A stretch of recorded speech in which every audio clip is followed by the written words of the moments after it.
देश भर से यहां पधारे सभी श्रद्धालुओं की भांति मैं भगवान देवनारायण से अनवरत राष्ट्र सेवा के लिए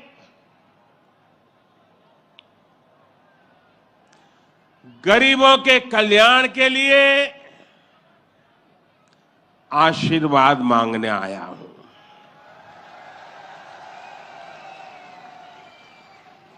साथियों, ये भगवान देवनारायण का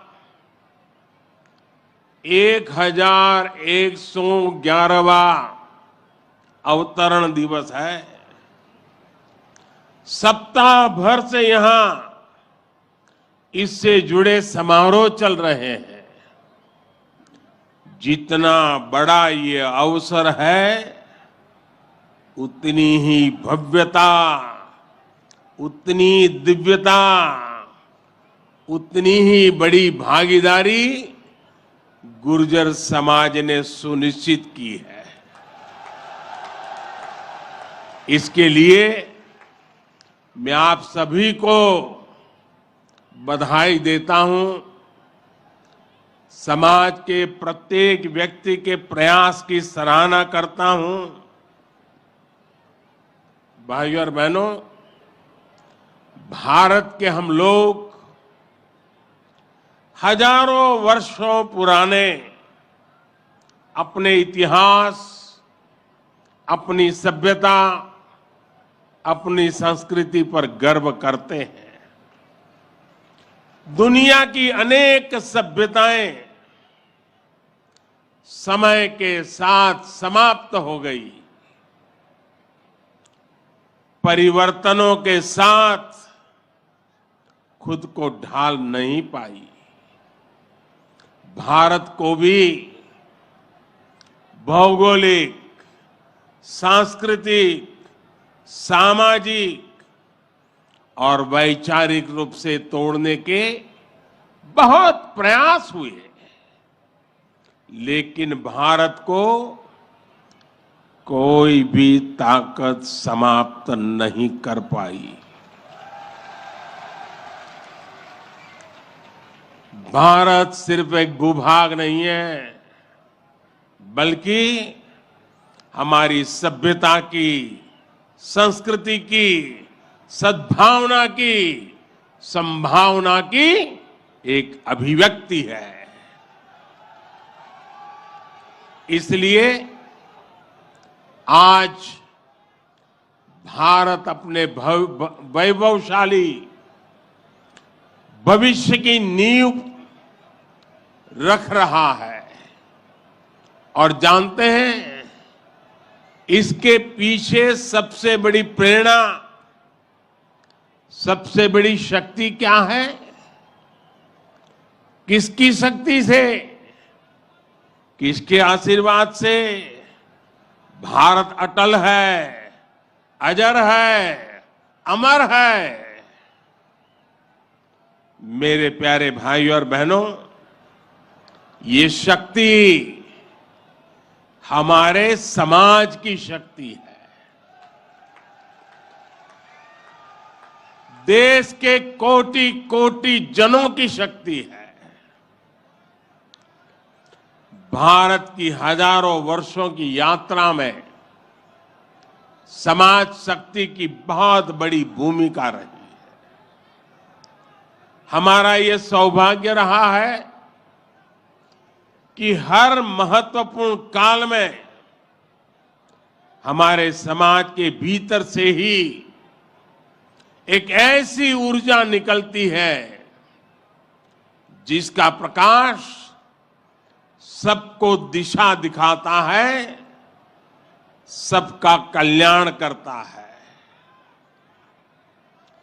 भगवान देवनारायण भी ऐसे ही ऊर्जा पुंज थे, अवतार थे, जिन्होंने अत्याचारियों से हमारे जीवन और हमारी संस्कृति की रक्षा की। देह रूप में 131 वर्ष की आयु बिताकर जनमानस में अमर हो जाना सर्वसिद्ध अवतार के लिए ही संभव है। उन्होंने समाज में फैली बुराइयों को दूर करने का साहस किया, समाज को एकजुट किया, समरसता के भाव को फैलाया।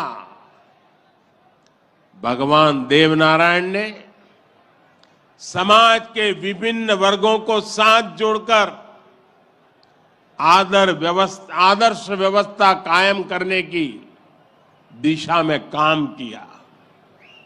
यही कारण है कि भगवान देवनारायण के प्रति समाज के हर वर्ग में श्रद्धा है, आस्था है। इसलिए भगवान देवनारायण आज भी लोक जीवन में परिवार के मुखिया की तरह हैं। उनके साथ परिवार का सुख दुख बांटा जाता है। भाई और बहनों, भगवान देवनारायण ने हमेशा सेवा और जन कल्याण को सर्वोच्चता दी। यही सीख, यही प्रेरणा लेकर हर श्रद्धालु यहां से जाता है। जिस परिवार से वे आते थे, वहां उनके लिए कोई कमी नहीं थी, लेकिन सुख सुविधा के बजाय उन्होंने सेवा और जन कल्याण का कठिन मार्ग चुना। अपनी ऊर्जा का उपयोग भी उन्होंने प्राणी मात्र के कल्याण के लिए किया। भाई और बहनों, भला जी भला, देव भला।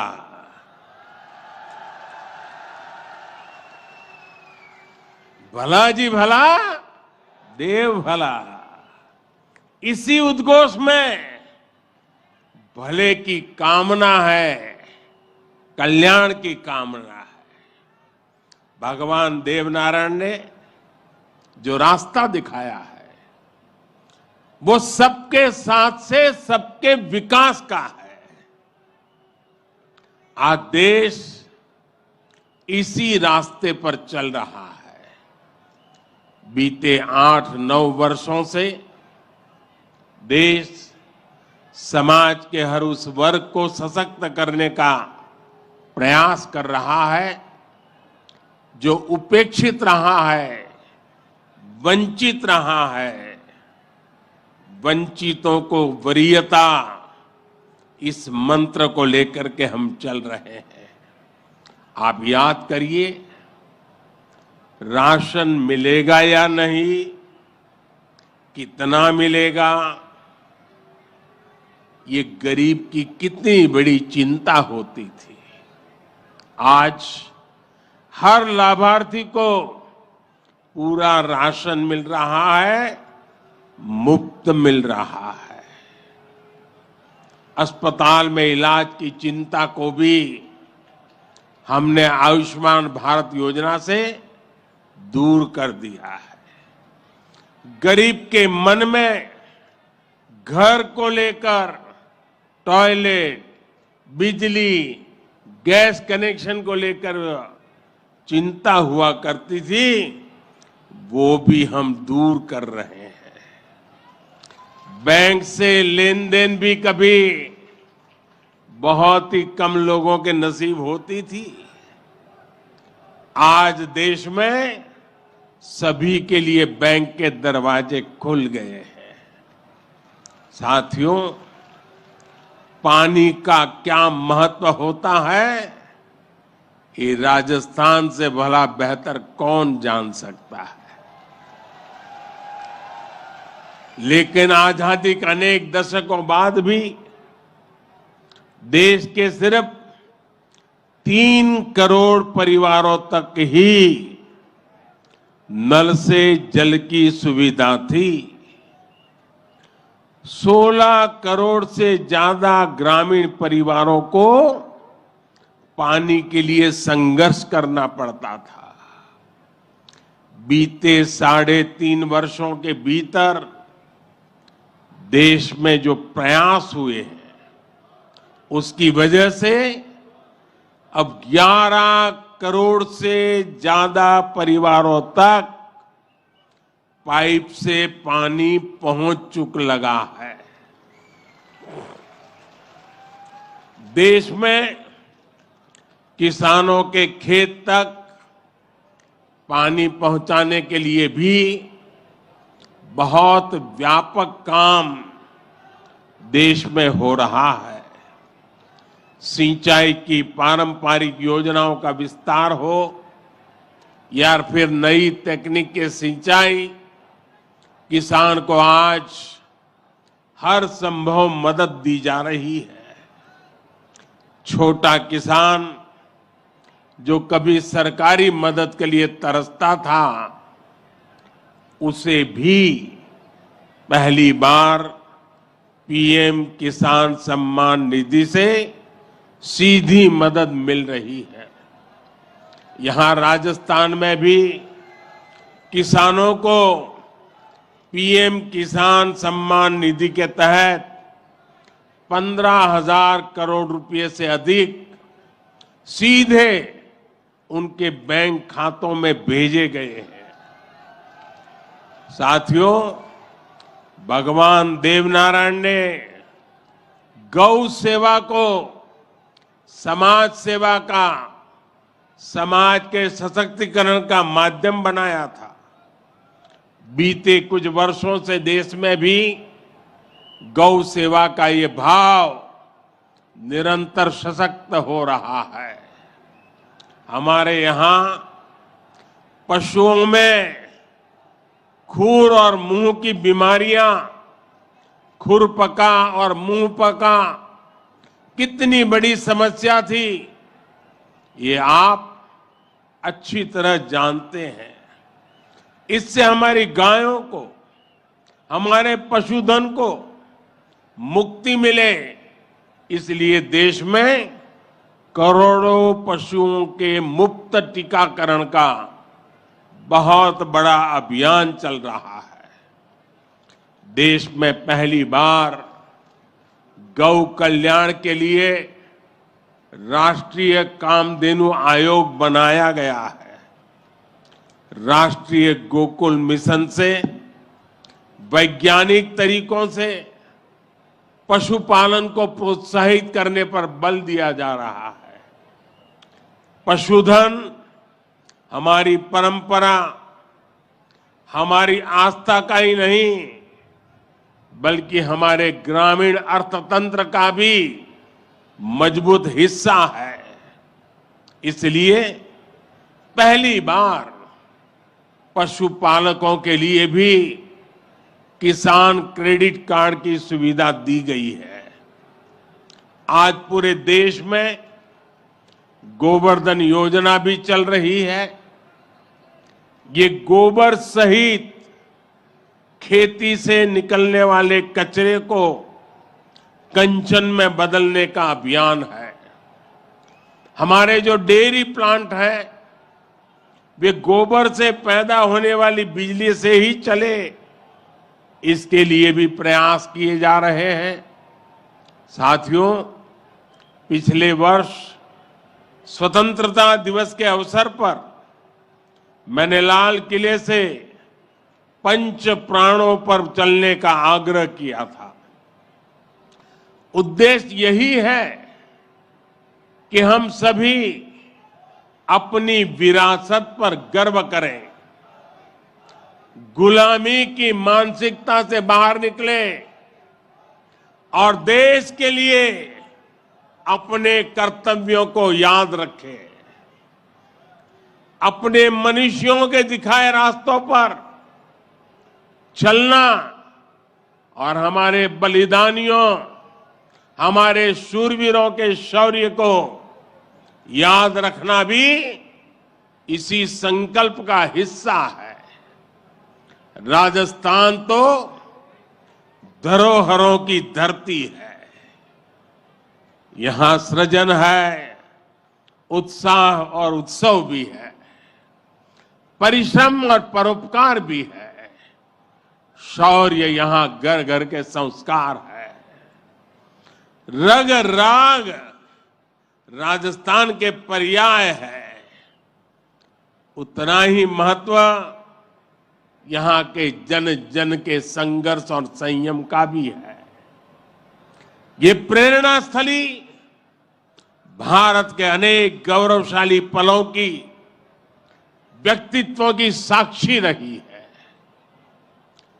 तेजासी से पाबूजी तक, गोगा जी से रामदेव जी तक, बप्पा रावल से महाराणा प्रताप तक, यहां के महापुरुषों, जननायकों, लोक देवताओं और समाज सुधारकों ने हमेशा देश को रास्ता दिखाया है। इतिहास का शायद ही कोई कालखंड है जिसमें इस मिट्टी ने राष्ट्र के लिए प्रेरणा न दी हो। इसमें भी गुर्जर समाज शौर्य, पराक्रम और देशभक्ति का पर्याय रहा है।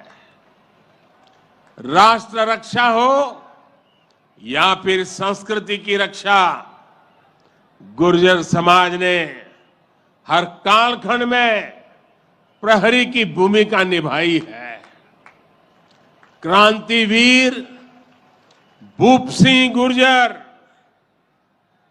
जिन्हें विजय सिंह पथिक के नाम से जाना जाता है, उनके नेतृत्व में बिजोलिया का किसान आंदोलन आजादी की लड़ाई में एक बड़ी प्रेरणा था। कोतवाल धन सिंह जी और जोगराज सिंह जी ऐसे अनेक योद्धा रहे हैं जिन्होंने देश के लिए अपना जीवन दे दिया।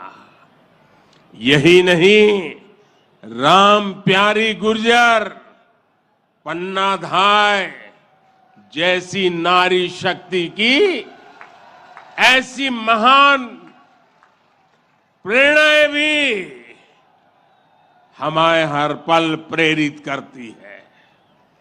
ये दिखाता है कि गुर्जर समाज की बहनों ने, गुर्जर समाज की बेटियों ने कितना बड़ा योगदान देश और संस्कृति की सेवा में दिया है। और ये परंपरा आज भी निरंतर समृद्ध हो रही है। ये देश का दुर्भाग्य है कि ऐसे अनगिनत सेनानियों को हमारे इतिहास में वो स्थान नहीं मिल पाया जिसके वो हकदार थे, जो उन्हें मिलना चाहिए था। लेकिन आज का भारत, नया भारत, बीते दशकों में हुई उन भूलों को भी सुधार रहा है। अब भारत की संस्कृति और स्वतंत्रता की रक्षा के लिए भारत के विकास में जिसका भी योगदान रहा है, उसे सामने लाया जा रहा है। साथियों, आज ये भी बहुत जरूरी है कि हमारे गुर्जर समाज की जो नई पीढ़ी है, जो युवा है, वो भगवान देव नारायण के संदेशों को, उनकी शिक्षाओं को और मजबूती से आगे बढ़ाएं। ये गुर्जर समाज को भी सशक्त करेगा और देश को भी आगे बढ़ाने में इससे मदद मिलेगी। साथियों, 21वीं सदी का ये कालखंड भारत के विकास के लिए राजस्थान के विकास के लिए बहुत अहम है। हमें एकजुट होकर देश के विकास के लिए काम करना है। आज पूरी दुनिया भारत की ओर बहुत उम्मीदों से देख रही है। भारत ने जिस तरह पूरी दुनिया को अपना सामर्थ्य दिखाया है, अपना दमखम दिखाया है, उसने शूरवीरों की इस धरती का भी गौरव बढ़ाया है। आज भारत दुनिया के हर बड़े मंच पर अपनी बात डंके की चोट पर कहता है। आज भारत दूसरे देशों पर अपनी निर्भरता कम कर रहा है। इसलिए ऐसी हर बात जो हम देशवासियों की एकता के खिलाफ है, उससे हमें दूर रहना है। हमें अपने संकल्पों को सिद्ध कर दुनिया की उम्मीदों पर खरा उतरना है। मुझे पूरा विश्वास है कि भगवान देव नारायण जी के आशीर्वाद से हम सब जरूर सफल होंगे। हम कड़ा परिश्रम करेंगे, सब मिलकर के करेंगे। सबके प्रयास से सिद्धि प्राप्त होके रहेगी। और ये भी देखिए कैसा संयोग है, भगवान देवनारायण जी का 1111वां अवतरण वर्ष। उसी समय भारत की G20 की अध्यक्षता, और उसमें भी भगवान देवनारायण का अवतरण कमल पर हुआ था।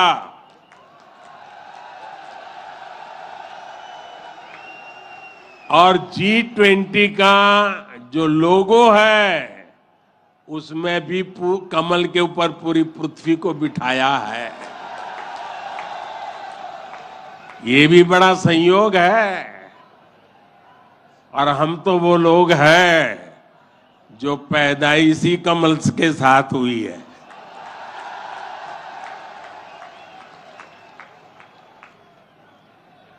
और इसलिए हमारा आपका नाता कुछ गहरा है।